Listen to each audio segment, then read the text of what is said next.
karena kekerasan terhadap jurnalis itu masih belum berhenti.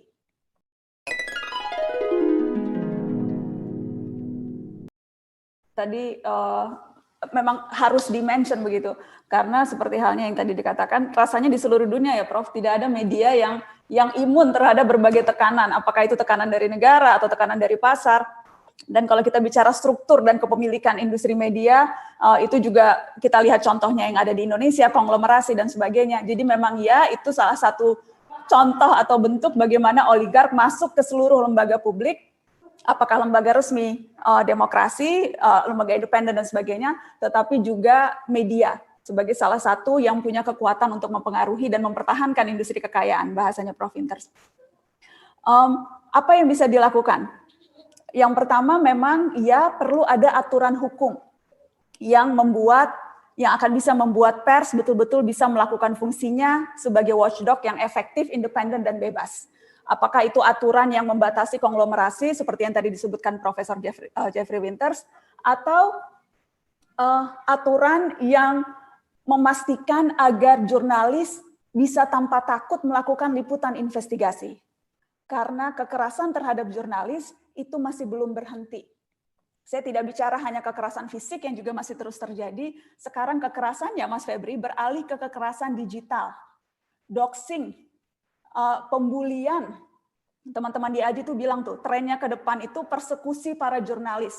Tidak suka beritanya, dicari namanya, siapa yang melakukan, disebarkan berbagai informasi pribadi atas dirinya, dikirimin makanan, disuruh bayar Gojek seperti yang terjadi pada wartawan Detik, diancam pembunuhan, diserang rame-rame oleh kelompok kepentingan para pendengung.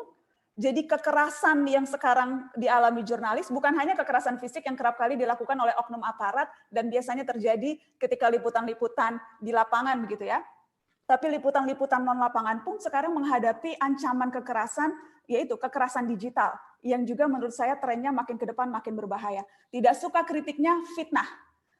Argumennya tidak bisa dibantah, ciptakan sentimen sehingga membuat dia tidak dipercaya.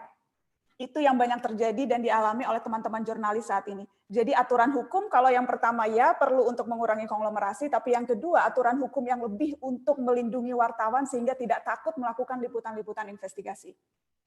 Yang kedua yang bisa dilakukan adalah seperti yang dilakukan KPK sekarang.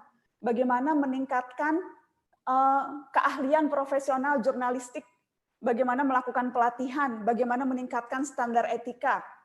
Karena ya, teman-teman jurnalis itu seharusnya kelompok manusia pembelajar seumur hidup. Nikmatnya jadi jurnalis, teman-teman, itu kan kita bisa belajar banyak hal. Ahli dalam banyak hal, walaupun sedikit-sedikit, karena kita ada kecenderungan simplifikasi dan generalisasi. Tapi seharusnya wartawan itu pembelajar seumur hidup. Dan di tengah situasi dunia yang sedemikian berubah, penting untuk terus-menerus mengupgrade diri dan mengupgrade skill. Jadi bravo KPK yang menyediakan fasilitas ini, dan mudah-mudahan juga lebih banyak lagi fasilitas-fasilitas untuk teman-teman wartawan meningkatkan standar keahliannya. Yang kemudian juga bisa dilakukan adalah memperkuat organisasi profesi jurnalis yang sekarang sudah ada dan sudah lumayan bergigi. Ada banyak, ada AJI, ada IJTI, ada teman-teman komunitas jurnalis di berbagai daerah. Penting untuk punya organisasi profesi yang selain akan bisa meningkatkan kualitas anggotanya, tetapi juga bisa jadi rumah tempat untuk melindungi dan tempat untuk bisa menjadi benteng para wartawan agar bisa dengan independen melakukan tugasnya. Dan yang terakhir mungkin yang bisa dilakukan, yang kemarin saya membaca tulisannya Mas Roy Tianage, pendiri Remote TV yang ada di Kompas, dan menarik ketika ia memberikan contoh bagaimana dana publik bisa dimobilisasi untuk membiayai liputan-liputan.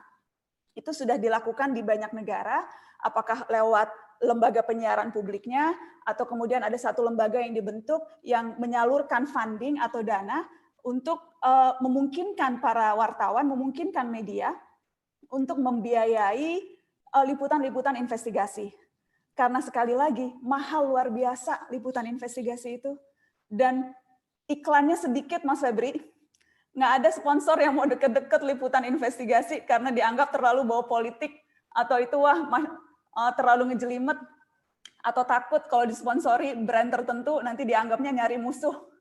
Jadi yang dilakukan sekarang adalah memang harus ada keberpihakan dari kantor-kantor redaksi untuk mengalokasikan sejumlah uang untuk liputan-liputan investigasi yang mahal luar biasa itu. Dan nggak bisa kita ngirim reporter yang baru sebulan 2 bulan jadi wartawan, harus reporter yang punya jejaring dan punya cukup pengalaman untuk nggak takut kalau dikit-dikit digertak di Twitter atau di sosmed gitu.